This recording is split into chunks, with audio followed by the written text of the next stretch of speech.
విజయవాడ తిరంగా యాత్రలో deputy CM Pawan Kalyan మాట్లాడుతున్నారు. Live చూద్దాం. ఆడపడుచులకి, అక్క చెల్లెలకి, అన్నదమ్ములకి, ప్రతి ఒక్కరికి పేరు పేరున నా హృదయపూర్వక నమస్కారం. రాష్ట్ర దేశ విభజన జరిగినప్పటి నుంచి 1947 దేశ విభజన జరిగినప్పటి నుంచి ఎప్పుడు మనం ప్రశాంతత చూడాలి. అడ్డగోలుగా లక్షలాదిలో నరికేశారు అప్పుడు పాకిస్తాన్ విభజనప్పుడు. ఆ రోజు నుంచి ఈ రోజు దాకా ఏదో ఒక సందర్భంలో వాళ్ళ దేశాన్ని, పాకిస్తాన్ని వాళ్ళు ఏలుకోలేక బలపడుతున్న మన దేశం, అభివృద్ధి చెందుతున్న మన దేశం ఎలాగైనా సరే దీన్ని వెనక్కి నెట్టాలి, అభివృద్ధిని ఆపాలి అనే ప్రయత్నాలు పాకిస్తానీ కొన్ని దశాబ్దాలుగా చూస్తున్నాం. ముఖ్యంగా ముంబైలో 26/11 అప్పుడు తాజ్మహల్లో హోటల్ పైన కసబ్ లాంటి తీవ్రవాదులు 72 గంటల పాటు ఏ స్థాయి దాడులు చేశారో మీకు తెలుసు. అలాగే బాంబే పేలుళ్ళు కానీ, కోయంబత్తూరులో బాంబే పేలుళ్ళు కానీ, అలాగే గోకుల్ చాట్ కానీ, గోకుల్ చాట్ పేలుళ్ళు కావచ్చు, లుంబిని పార్క్ పేలుళ్ళు కావచ్చు, జామా మస్జిద్ పేలుళ్ళు కావచ్చు, వీటన్నిటికీ వెనక పాకిస్తాన్ హస్తం ఉంది. వారు ముఖ్యంగా ఒకవైపు సరిహద్దుల్లో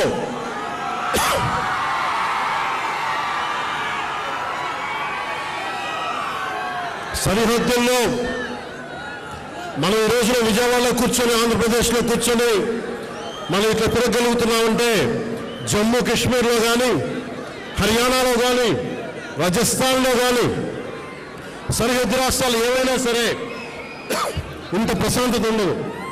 మనం చేయగలిగేది సైనికులకి మేము అండగా ఉన్నాం, మేము ధైర్యం చెప్పడం, అలాగే స్థానికంగా మనకి భారతదేశం లోపల ఎవరైనా సరే సూడో సెక్యులరిస్టులు ఎవరైనా సరే సెక్యులరిజం పేరు మీద సూడో సెక్యులరిస్ట్ వాదులు ఇది భారతదేశ ఆర్మీని కానీ, డిఫెన్స్ ఫోర్సెస్ని కానీ బలహీనపరిచే విధంగా, కించపరిచే విధంగా అలాంటి వ్యాఖ్యలు చేస్తే మటుకు మనందరి కర్తవ్యం వాళ్ళకి బలమైన జవాబు చెప్పడం, వాళ్ళు ఏ స్థాయి వ్యక్తులైనా కావచ్చు. ఇది మనందరం చాలా బలంగా నిర్ణయం తీసుకోవాలి, నిలబడాలి మన వాళ్ళ కోసం. అలాగే మురళీ నాయక్ 23 ఏళ్ళ కుర్రవాడు. ఈ మురళీ నాయక్ దేశం కోసం సినిమాలు చూడలా, సినిమాలు చండింగ్ చెప్పలా, భారత్ మాతాకి జై చెప్పాడు. ఎప్పుడైతే భారత్ మాతను ప్రేమిస్తారో వాళ్ళు నిజమైన దేశ పౌరులు. సినిమాలు రావచ్చు, సినిమాలు పోవచ్చు. మొన్న టీవీ ఇంటర్వ్యూలో కూడా చెప్పా, సెలబ్రిటీస్ ఎవరు మాట్లాడలేదు, హీరోలు ఎవరు మాట్లాడలేదు, బాలీవుడ్ హీరోస్ ఎవరు మాట్లాడలేదు అంటే వాళ్ళెవరు కూడా దేశాన్ని నడిపే వ్యక్తులు కాదు. They are mere entertainers, they are good performers. అంతకు మించి సెలబ్రిటీస్ గురించి దేశభక్తిని ఆశించకండి. దేశభక్తి ఇక్కడ ఉంది. ఒక మురళీ నాయక్ లాంటి వాడు, 23 ఏళ్ళ కుర్రవాడు, పోతే సైనికుడిగా పోవాలి, దేశాన్ని కాపాడుతూ పోవాలి. అలాంటి మురళికి మనం ఏం చెప్పగలం? తల్లిదండ్రులకి ఏం చెప్పగలం? ఒకటి దేశం కోసం ప్రాణాలు ఒడ్డేసి వెళ్ళిపోయిన మురళీ నాయక్ ఆత్మకి శాంతి కలగాలని కోరుకుంటూ, నిరంతరం మన గౌరవ ప్రధాని శ్రీ నరేంద్ర మోదీ గారికి ఎల్లప్పుడూ వెన్నంటే ఉంటాం, అండగా ఉంటాం అని తెలియజేసుకుంటూ,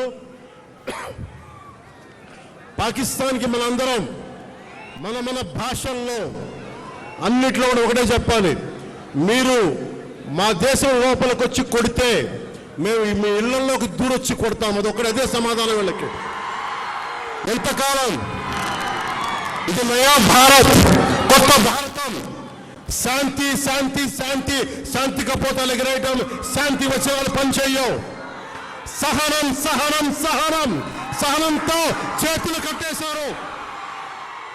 చాలు, మా ఇళ్లలోకి దూరొచ్చి కొడితే మీ సరిహద్దుల లోపలికి వచ్చి దూరి కొడతాం. పాకిస్తాన్కి ఇదే మా అందరం బలంగా చెప్పాల్సింది. మీ అందరికీ ధన్యవాదాలు తెలుపుకుంటూ ఒకసారి మురళీ నాయక్ ఆత్మకి శాంతి కలిగేలా మనందరం ఒక అమర్ రహే చెప్దాం. మురళీ నాయక్, మురళీ నాయక్, జై హింద్.